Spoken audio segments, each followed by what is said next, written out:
Voilà, donc 5e et dernière partie de cette formation DocDépôt sur la récupération des mots de passe et identifiants.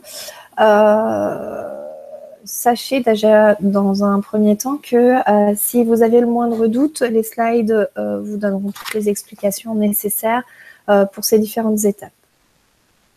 Je vais faire un partage d'écran.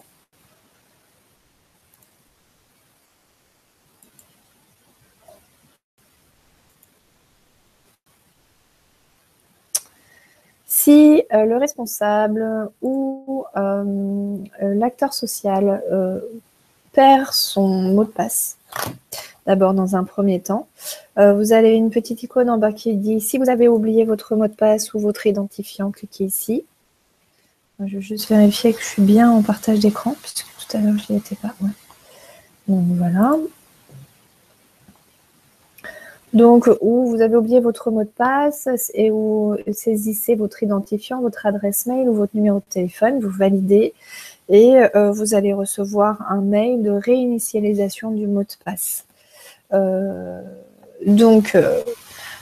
c'est pour le mot de passe. Donc, pour l'identifiant, si vous avez perdu votre identifiant en tant que responsable, eh ben, contactez-nous, parce que nous, on le connaît. Si, en tant qu'acteur social, vous avez perdu votre identifiant, eh ben, demandez à votre responsable. Voilà, donc c'est assez simple pour responsables et acteurs sociaux. Par contre, pour ce qui est de la récupération du mot de passe pour un bénéficiaire, même chose, on tombe sur cette page, saisir votre adresse mail ou numéro de téléphone, voilà, valider, et ensuite ils vont recueillir un code de déverrouillage. Si le bénéficiaire n'a ni téléphone ni adresse mail, vous allez vous recevoir sur vos fiches DocDépôt, voilà, la petite icône à côté du nom du bénéficiaire qui vous permettra de constater qu'il a perdu son mot de passe et qu'il a besoin d'un code de déverrouillage. Il a 5 jours pour se présenter à un de ses référents de confiance. Quand il se présente à un de ses référents de confiance, donc vous cliquez sur la fiche et il y aura marqué donc Dupont-Jean par exemple, attention, demande de récupération de mot de passe lancée depuis. Et vous pouvez marquer autorisé après contrôle d'identité, bien sûr, en étant sûr que c'était la personne. Si vous n'êtes pas sûr que c'est la bonne personne, vous pouvez l'envoyer sur un autre référent de confiance.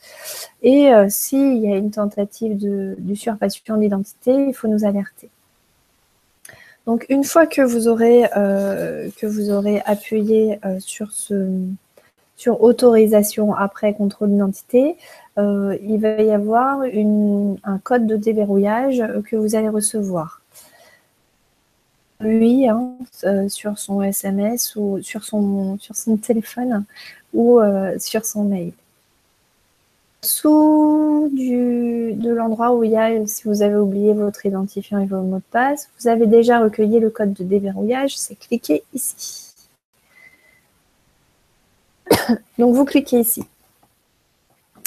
Et d'où là l'importance de toutes les informations que je vous ai précisées lors de la création du compte de bénéficiaire.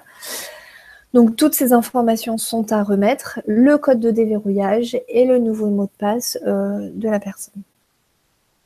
Voilà. Ça, c'est en cas de perte de mot de passe. Et si le bénéficiaire a aussi perdu son identifiant, sur la page précédente. Voilà, si vous avez oublié votre mot de passe ou identifiant, voilà. Donc, il y a, si vous avez oublié votre identifiant, marche, avec les mêmes informations que tout à l'heure, on valide la demande et l'identifiant va se loguer, va être présent tout de suite après.